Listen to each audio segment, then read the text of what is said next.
Hello everyone, this is Harpreet Kaur from English for Club, which is Fluent Readers and Writers Club. Here, readers and writers of English are nurtured. They get an opportunity to write and say at their own. They learn the tricks, how to write and how to speak at their own without copying the writer's content. So, let's come to the point of today's lesson. Today I've come up with part 2 of the explanation video of the chapter The Rat Trap from the book Flamingo, which is prescribed for class 12 under NCERT publications. So let's move on and look what happens in this part of the chapter. Let's proceed.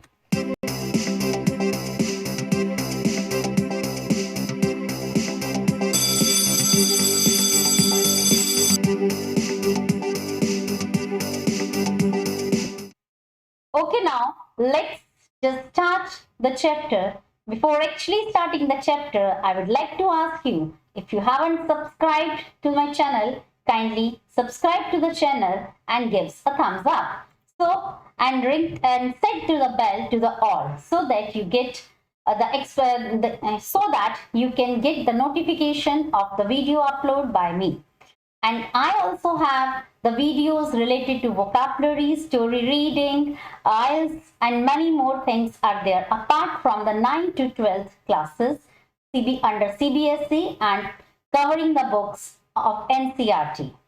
Now let's look what happens in this part. In the previous part, we have learned that the rat trap seller went to the crofter's home where he was welcomed and the crofter showed him his money. And the rat trap seller got tampered with that money and he had stolen the money. So now let's see what happens, what does he do after stealing the money. As he walked along with the money in his pocket, he felt quite pleased with his smartness. He realized, of course, that at first he dared not continue on public highway, but must turn off the road into the woods. During the first few hours, it caused him no difficulty. Later in the day, it became worse, for it was big and confusing forest which had gotten into. He tried to be sure to walk in a definite direction, but the paths twisted back and forth so strangely. He walked and walked without coming to the end of the wood. And finally, he realized that he had only been walking around in the same part of the forest. All at once, he recalled his thoughts about the world and the rat trap. Now his own turn had come. He had let himself be fooled by a bait and had been caught. The whole forest, with its trunks, branches, and its thickets and fallen logs, closed in upon him like an impenetrable prison from which he could never escape. So what happens next now? He, instead of just taking the path of the road, he thought of keeping to the forest so that he can escape without getting imprisoned or without being noticed by anybody. He was quite pleased for his smartness. He was happy that he had taken the money and nobody had come to know. And then he just went through the woods. In the beginning, in the initial period, he did not have any difficulty. Initial period, no difficulty.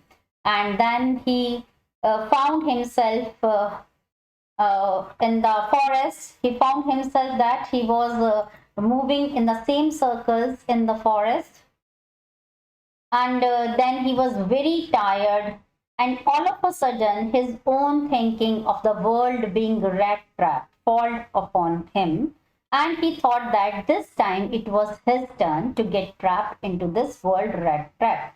And he got interested in the money that was shown by the crofter, and he got tempted, and that money was a kind of bait. So that money was a bait for him, okay, and he was trapped in the world rat trap. Okay? And this forest is a kind of a rat trap for him where he was not able to get out of it. He was not able to escape. Now let's see what happens next. It was late in December. Darkness was already descending over the forest. This increased the danger and increased also his gloom and despair.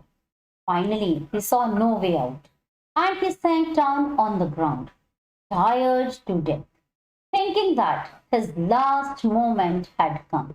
But just as he laid his head on the ground, he heard a sound, a hard, regular thumping sound.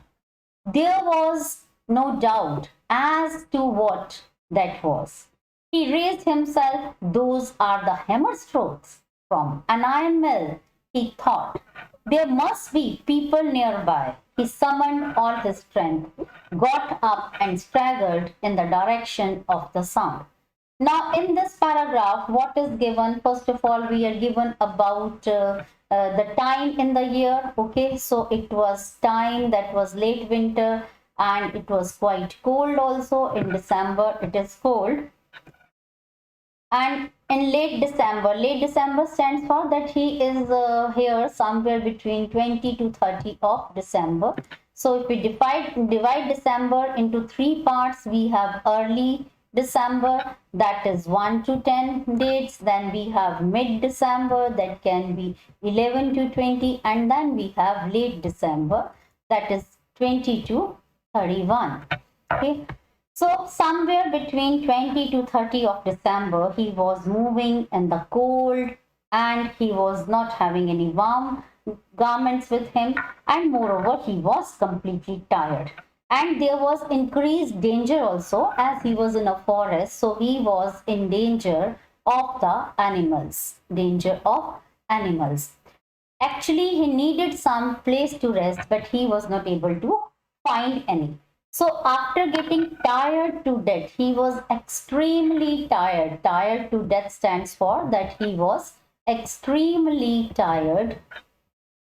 He was not able to move at all. When losing all hope, he sat on the ground and tried to lay down, and he was about to keep his head on the ground. At that very moment, he heard a thumping sound.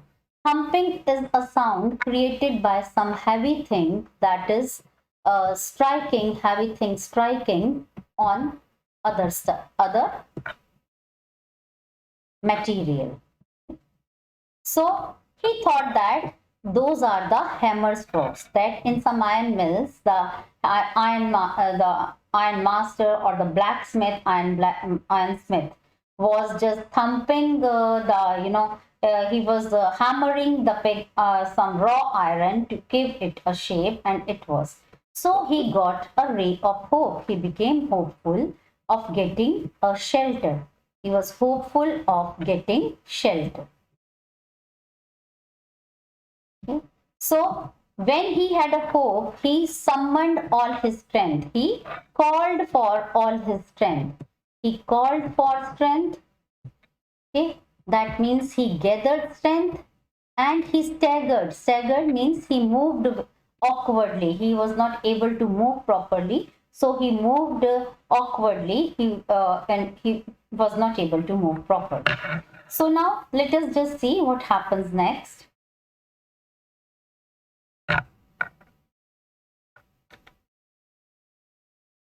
At Ramsau Iron Mills, ironworks, which are now closed down, were not so long ago a large plant with smelter, rolling mill and forge. In the summertime, long lines of heavily loaded barges and spars slid down the canal which led to the large inland lake. And in the winter time, the roads near the mill were black from the coal dust which shifted down from the big charcoal crates. So it is showing that the name of the mill where he was going now was Ramsau Iron Mills, and it was actually the off season, and the mill was not in a working condition, and it used to be a large plant full of activity in old times. But now it has a deserted look. This had a deserted look. It was a lonely place now. It was not full of activity now. So during one long dark evenings just before Christmas, the master smith and his helpers sat in the dark porch near the furnace, waiting for the pig iron which had been put in the fire to be ready to put on the anvil. Every now and then one of them got up and stirred the glowing mass with a long iron bar, returning in a few moments, dripping with perspiration, though, as was the custom, he wore nothing but a long shirt and a pair of wooden shoes. So here we are getting the inside scene of the forge. Okay, so inside there were two people. One were the master iron the master smith, and the other was their helper. And what were they doing? They were trying to, some in the forge, in some coal was being heated, and they were heating the pig iron. Okay, pig iron they were heating to give it to make something out of it. So there were occasional sounds of, as it was, they were wearing nothing else, or it was so hot inside still, and they were wearing nothing else in spite of that also, and they were just wearing their long shirt and a pair of wooden shoes only. Still they were perspiring a lot. It was quite hot there. At the time there were all the time there were many sounds to be heard in the forge. The big bellows groaned, the burning charcoal cracked, the fireboy shoveled charcoal into the maw of the furnace with great deal of pressure. Outside roared the waterfall, and a large north wind whipped the rain against the brick tile of the room. So in this paragraph, the noise that inside and outside is explained, both in and out. Inside there were sounds of big bellows, those were groaning, and then there was the cracking of the charcoal, and then there was shoveling of the charcoal by the boy, so in the mouth of the furnace. And when he was just shoveling it, there was a great clatter was made by the charcoal. And then outside there was a waterfall. Okay, so sound of waterfall and the sound of the rain that was falling against on the brick tiled roof of the forge. It was probably on account of all this noise that the blacksmith did not notice that a man had opened the gate and entered the forge until he stood close up to the furnace. Now in this paragraph we get to know about the reason why the blacksmith and his helper could not hear any sound of opening the gate. Okay? And because those were the reasons are given in the above passage, due to noise with both in and outside the forge. Okay? When did they notice that somebody had come?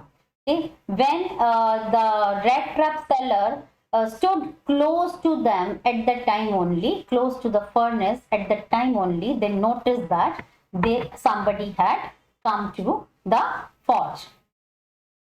Surely it was nothing unusual for poor vagabonds without any better shelter for the night to be attracted to the forge by the glow of light which escaped through the shooty panes, and to come in and warm themselves in front of the fire. So here the writer wants to say that it was just a common activity. It was common for the blacksmith and his helper that some vagabonds, some people who needed some kind of shelter, they used to visit the forge at night in order to keep themselves warm and to get some kind of shelter in that forest. It was in the forest area. Okay, so they did not show any concern about it. Now let's see what was their reaction, blacksmith and his helpers' reaction, when they saw the rat trap seller standing in front of them. The blacksmith glanced only casual. So a casual glance was given. What kind of? A casual glance or look. A casual look was given, as if, they were not at all concerned about, okay, somebody has come. So let that person stay here. Okay, that kind of attitude. He looked the way people of his type usually did. Now here, the appearance of the rat trap seller. In these lines, we are getting to know about the appearance of the rat trap seller. Okay, rat trap seller. How did he look? The rat trap seller was like every other vagabond. He had a long beard, was dirty, he was putting on ragged clothes, and with a bunch of rat traps dangling on his chest. So this is the description of the rat trap seller. Okay. He asked permission to stay, and the master blacksmith nodded a haughtily consent without honoring him with a single word. Okay. So here the rat trap seller sought a permission, and they just gave him permission without honoring him with a single word. Stands for that, without talking to him, without talking to the peddler. The tramp did not say anything either. He had not come there to talk, but only to warm himself and sleep. And his purpose was also to get shelter, so he also did not bother whether he was being welcome, people who were there were talking to him or not. In those days, the Ramso iron mill was owned by a very prominent iron master, whose greatest ambition was to ship out good iron to the market. He watched both night and day to see that the work was done as well as possible. And at this very moment, he came into the forge on one of his nightly rounds of inspection. So the iron master, he was very concerned about the quality of iron that was produced in his forge. He always tried to confirm, he always tried to make it sure that the iron should be shipped, that it should be of good quality. And for this, he used to visit the forge every now and then. Now, at this moment, when the rat trap seller was lying, he got an opportunity to get a shelter and in a warm place in the forest. He was taking rest, and at this moment, the iron master came into the forge. So the owner of the forge had come. Now, what will happen when he will be discovering someone whom he doesn't know, someone who is a stranger inside his forge? What will happen to the rat trap seller? Will he be sent out of the forge, or something else would happen to him? So we will be finding out all these things in the next part of explanation of this chapter. I hope you liked the video. If you have liked the video, kindly subscribe to the channel and give a like. And don't forget to put some comment in the comment box so that your appreciation and where I should be improving, what kind of videos are expected by you, that can be seen by me. Thank you all for watching my video. See you in the next part of the explanation of the rat trap from the book Flamingo under NCERT publication. Bye for now.